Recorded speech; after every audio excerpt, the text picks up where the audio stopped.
அனைவருக்கும் வணக்கம். வழக்கம் போல அன்றும் எல்லா வேலைகளையும் முடித்துவிட்டு பக்கத்து வீட்டு கலா அக்கா கொடுத்திருந்த துணிகளை எடுத்துக்கொண்டு தைப்பதற்காக தையல் மெஷினில் அமர்ந்தேன். அதே நேரத்தில் வாசல் அழைப்பு மணி ஓசை கேட்க கதவை திறக்க அந்த கலா அக்காவே வந்திருந்தார்கள். அவர்களை உள்ளே அழைத்து அவர்களிடம் பேசிக்கொண்டே துணிகளை தைத்து கொண்டிருந்தேன். அப்பொழுது அவர்கள், தங்கச்சி, எங்க குடும்ப வீட்டில் இருந்து எல்லாரும் 2 நாள் புண்ணிய பயணம் செல்கிறார்கள். என்னையும் அழைக்கிறார்கள். ஆனால் எங்கள் குடும்பத்தில் பெரிய பிடித்தம் இல்லாததால் போவதற்கு ஒரு துணையும் இல்லாமல் இருக்கிறேன். நீயும் சும்மாதானே இருக்க, என் கூட துணைக்கு வாரியா, நாம சேர்ந்து போவோம் என்று கேட்க, வீட்டிலேயே இருந்து வேலை பார்த்து சலிப்படைந்த எனக்கும் விருப்பம் இருந்ததால் வருகிறேன் என்று கூறினேன். மிகுந்த சந்தோஷத்துடன் தைத்து முடித்த துணிகளை எடுத்துக்கொண்டு சென்றார்கள். புண்ணிய பயணம் போகும் நாளும் வந்தது. காலையிலேயே ஒரு பெரிய சொகுசு பேருந்து வந்தது. நான் கடைசி போல. நாங்கள் ஏறியதும் எல்லாரும் வந்துவிட்டார்கள் என்று பெரியவர் ஒருவர் கூற வண்டி மெதுவாக புறப்பட்டது. வண்டியின் உள்ளில் பெரிதாக கூட்டம் ஒன்றுமில்லை. பல இருக்கைகள் காலியாகவே இருந்தது. கலா அக்கா என்னை எல்லாரிடமும் அறிமுகப்படுத்தினார்கள். பேருந்தின் பின்பகுதியில் ஒரு இருக்கையில் அமர்ந்தோம். என் இருக்கையின் அருகே 50 வயதிற்கு மேல் உள்ள ஒரு தம்பதியினர் இருந்தனர். அவர்கள் அமைதியாகவே இருந்தனர். அடிக்கடி சில குழந்தைகள் அவர்களிடம் வந்து பாட்டி என்று அழைத்து எதையாவது சொல்லிக்கொண்டு சாக்லேட்டை கொடு, பிஸ்கட் கொடு, ஜூஸ் கொடு என்றும் கேட்டுக்கொண்டே இருந்தார்கள். அவர்களும் பொறுமையாக கேட்டதையெல்லாம் கொடுத்து கொண்டே இருந்தார்கள். நான் அங்கே புதிது என்பதால் அமைதியாக இதையெல்லாம் கவனித்து கொண்டு பேருந்தின் வெளியே வேடிக்கை பார்த்து கொண்டிருந்தேன். முதல் புனித தலம் வரவேண்டிய நேரம் வரும்பொழுது நடுவரிசையில் அமர்ந்திருந்த ஒரு இளம் குடும்பத்தினர் இடையே ஏதோ வாக்குவாதம் உண்டானது. அந்த சலசலப்பில் நானும் என்ன நடக்கிறது என்று கவனத்தை பேருந்தின் உள்ளே செலுத்தினேன். ஆனால் என்ன வாக்குவாதம் என்பது தெரியவில்லை. அந்த பெண்ணின் கண்கள் சிவந்து இருந்தது. நேராக அந்த பெண் இந்த வயதான தம்பதியின் இடத்தில் வந்தாள். இங்கே பாருங்கம்மா, எப்போ பார்த்தாலும் என்னை திட்டிக் கொண்டே இருக்கிறார். நான் என்ன செய்தாலும் குற்றம் மட்டுமே கண்டுபிடிக்கிறாரே ஒழிய என் மேல் சிறு பாசம் கூட இல்லை என்று கூறி ஒப்பாரி வைத்தாள். அந்த வயதான தம்பதியின் முகத்தில் எந்த பெரிய மாற்றமும் தெரியவில்லை. ஆறுதல் சொல்வதாக ஏதோ சொல்லிக் கொண்டிருந்தார்கள். சிறிது நேரத்தில் முதல் புண்ணியத்தலம் வந்ததும் எல்லாரும் பேருந்தில் இருந்து இறங்கினார்கள். கலா அக்கா அவர்களின் உறவினர்களில் ஒரு பெண்மணியுடன் நன்றாக பேசி கொண்டிருந்தார்கள். நான் அவர்களை தொந்தரவு செய்யாமல் தனியாகவே நடந்தேன். அந்த வயதான தம்பதிகளும் என் அருகில் நடந்து வந்து கொண்டிருந்தார்கள். சிறிது நேரம் பேசிக்கொள்ளவே இல்லை. அப்புறம் அவர்களாகவே என்னை அழைத்து என்னுடைய பெயர், குடும்பம் எல்லாம் கேட்டு கொண்டார்கள். அப்படி அவர்களிடம் ஒவ்வொரு கதையாய் பேசிக்கொண்டே அவர்களின் வேகத்திலேயே அவர்கள் கூடவே நடந்தேன். எனக்கும் அது பிடித்து போனது.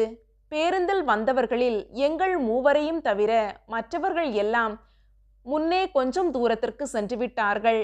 ஆனால் எனக்கு இவர்களுடன் பேசிக்கொண்டே மெதுவாக நடந்து செல்வது இதமாக இருந்தது. அப்படி நடந்து சென்று கொண்டிருக்கையில் அந்த அம்மா, எம்மா, நீ வேணா அவங்க கூட போமா, நாங்க மெதுவாகவே வருகிறோம் என்றார்கள். நான் அதற்கு, எனக்கு அவசரமில்லை, உங்களுக்கு தொந்தரவாக இல்லை என்றால் நான் உங்களுடனே வருகிறேன் என்றேன். அதற்கு அவர்கள், எங்களுக்கு ஒரு தொந்தரவும் இல்லை, இவருக்கு கால் வலிக்கிறது, எங்கேயாவது இருக்கலாம் என்று கேட்கிறார் என்று கூறவே உடனே நானும் சரி இங்கே இருப்போம் என்று அந்த கோயில் வளாகத்தில் உள்ள படிக்கட்டை காட்டினேன். அவர்களும் சிரித்து கொண்டு அங்கே அமர்ந்தார்கள். நானும் அவர்களுடன் அமர்ந்தேன். அவர்களின் கையில் ஒரு பெரிய கைப்பை இருந்தது. அதில் இருந்து ஒரு தண்ணீர் பாட்டிலை எடுத்து குடித்துவிட்டு என்னிடமும் நீட்டினார்கள். தாகமாக இருந்ததால் நானும் வாங்கி குடித்தேன். அந்த சமயம் பேருந்தில் பார்த்த இன்னொரு முகம் வேர்க்க விறுவிறுக்க எங்கள் முன் நின்றது. அந்த தம்பதியினரை பார்த்து, உங்களை எங்க எல்லாம் தேடுறது, இங்கே இருந்துட்டா எப்படி, நடக்க முடியலைன்னா வீட்டில் இருந்தே சொல்ல வேண்டியது தானே, கொடு அந்த பையை, பிள்ளைக்கு பால் வேண்டும் என்று ஒரு அதட்டலாகவே அந்த பையை வாங்கினாள். அதிலிருந்த பால் பாட்டிலை எடுத்துக்கொண்டு திரும்பும் நேரம் மறுபடியும் அவர்களிடத்தில் திரும்பி, எனக்கு ஒரு 1000 ரூபாய் கொடு, பிள்ளைகளுக்கு ஏதாவது வாங்கி கொடுக்க வேண்டாமா என்று கேட்க, அந்த அம்மாவும் 500 ரூபாய் தாளில் 2 தாள்கள் எடுத்து கொடுத்தார்கள். அதை வாங்கி கொண்டு போகும்போது என்னை ஒரு பார்வை பார்த்து ஒரு இனம் புரியா சிரிப்பை சிரித்து கொண்டு அவர்களை நோக்கி நடக்கத் தொடங்கினர். இங்கேயே இருங்கள், வேறு எங்கும் செல்லாதீர்கள் என அக்கறையான வேண்டுகோள் வைத்தாள் அவள். இவ்வளவு நடந்த பிறகும் அந்த அம்மாவின் முகத்திலோ அல்லது அந்த பெரியவரின் முகத்திலோ எந்த ஒரு மாற்றமும் இல்லை. எனக்கு அவர்களிடம் பேச வேண்டும் போல் இருந்தது. மெதுவாக கேட்டேன், யார் அவர்கள், உங்கள் வீடு எங்கே இருக்கிறது என்று. கலா அக்காவிற்கு நீங்கள் என்ன உறவு முறை என்று கேட்டேன். அதற்கு ஒரு சிறு புன்னகை மட்டுமே உதிர்த்தார்கள். அதற்கு மேல் எனக்கு என்ன சொல்ல என்று தெரியாமல், நீங்கள் விரும்பவில்லை என்றால் சொல்ல வேண்டாம், நான் சும்மாதான் கேட்டேன் என்றேன். அந்த அம்மா என்னை பார்த்து கொண்டே இருந்தார்கள். அவர்களின் கண்ணில் பனித்துளி போன்று கண்ணீர் வந்தது. நான் பதறிப்போய், அழாதீர்கள் அம்மா என்று அவர்கள் கையை பற்றி கொண்டேன். அவர்கள் என் கையை இறுக்கமாக பற்றி கொண்டு, ஒன்றுமில்லை அம்மா, எங்க கதையெல்லாம் சொல்ல போனால் நிறைய சொல்லலாம் என்று தனது கதையை கூற தொடங்கினார்கள். இவருக்கு அரசாங்க வேலை அம்மா, எங்க சொந்த ஊர்ல நிறைய நிலம் பொருள் அப்படின்னு சந்தோஷமா தான் இருந்தோம். எங்களுக்கு 3 பிள்ளைகள், 2 பெண் பிள்ளைகள் மற்றும் 1 ஆண் பிள்ளை. முதல் பொண்ணுதான் பஸ்ல எங்க கிட்ட வந்து அவ புருஷன் மேல குற்றம் சொன்னவ. என்ன செய்யறது, அவளை நாங்க நல்ல இடத்துல தான் திருமணம் செய்து கொடுத்தோம். மாப்பிள்ளையும் தங்கமான பையன் தாமா. ஆனா அவ ஊதாரித்தனமா காணுற பொருளையெல்லாம் வாங்கணும், எல்லா துணியும் வாங்கணும்னு பிடிவாதமா சாதிச்சிடுவா. அதனாலேயே அவங்க குடும்பத்துல சண்டமா. நாங்க எவ்வளவு சொல்லியும் இன்னும் திருந்தலமா. ஊதாரித்தனமான செலவு செய்து அவங்க வீடும் போயிருச்சு. எங்க நிலத்திலையும் பங்கு கொடுத்தோம், அதுவும் வித்து தீத்துட்டான். பொம்பளைங்க இப்படி செலவு பண்ணுனா எப்படிமா குடும்பம் உருப்படும்? நிறைய சொல்லி பார்த்துட்டேன், இருந்தாலும் கேட்கறதில்ல. பாதி நாள் வீட்டுல சமைக்கிறதில்ல, ஹோட்டல்ல சாப்பிடுறது. வீட்டையே வித்துட்டு வாடகைக்கு போயிட்டான். மனசு கேட்கல. இப்போ எங்க வீட்டில தான் இருக்கா. அதையும் அவளுக்கு கொடுத்தாச்சு. நாங்க அதுல வாடகைக்கு இருந்த போலதான் இருக்கோம் என்றார்கள். நான் அந்த பெரியவரின் கண்ணை பார்த்தேன். அவர் எதையும் பேசவில்லை.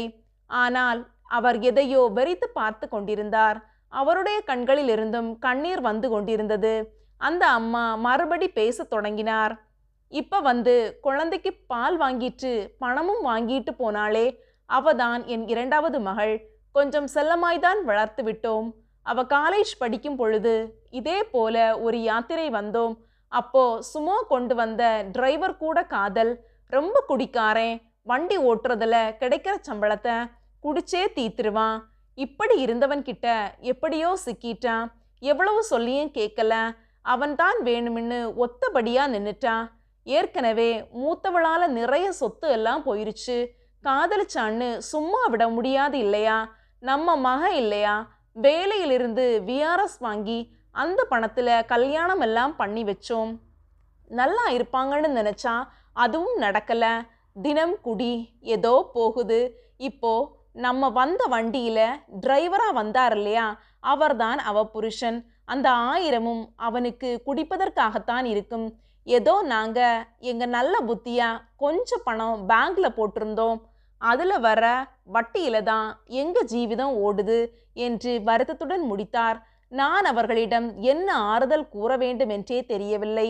இருந்தாலும் தைரியமாக இருங்கள், உங்கள் மகன் இருக்கிறான் அல்லவா, அவன் பார்த்து கொள்வான் என்றேன். அவர்கள் இருவரும் விம்மி அழத் தொடங்கிவிட்டார்கள். எனக்கு ஏதோ விபரீதமாக கேட்டுவிட்டோமோ என்று தோன்றியது.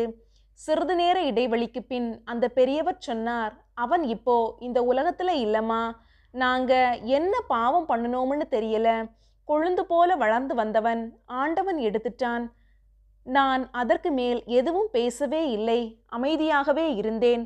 அந்த அம்மா மறுபடியும், அம்மா உனக்கு பசிக்கும் இல்லையா, ஏதாவது சாப்பிட கொண்டு வந்தியா? புளி சாதம் இருக்கு, சாப்பிடுமா என்று சொன்னார். வேண்டாம் அம்மா, உங்களுக்கு சிரமம் வேண்டாம். கலா அக்கா எனக்கும் சேர்த்து சாப்பாடு எடுத்து வந்தார்கள் என்று கூறி அன்பாக மறுத்துவிட்டேன். சிறிது நேரத்தில் கோவிலுக்கு சென்றவர்கள் திரும்ப வந்து சாப்பிட உட்கார்ந்தார்கள். கலா அக்கா நேராக என்னிடம் வந்து, என்ன இங்கேயே இருந்துட்டியா? அவங்கள பார்த்து நிறைய நாள் ஆச்சுல்ல. அப்படியே பேசிட்டு போயிட்டேன். நீயும் வந்திருக்கலாம். இதுவரை வந்துட்டு சாமியை பார்க்காம போறது சரியில்லை என்று சொன்னார்கள். நான் பரவாயில்லை அக்கா, நான் சாமியை பார்த்துட்டு தான் இதில் இருக்கேன் என்று சொன்னேன். அப்புறம் கொண்டு வந்த சாப்பாட்டை எடுத்து சாப்பிட தொடங்கினோம். என்னம்மா சாப்பாடு வச்சிருக்க?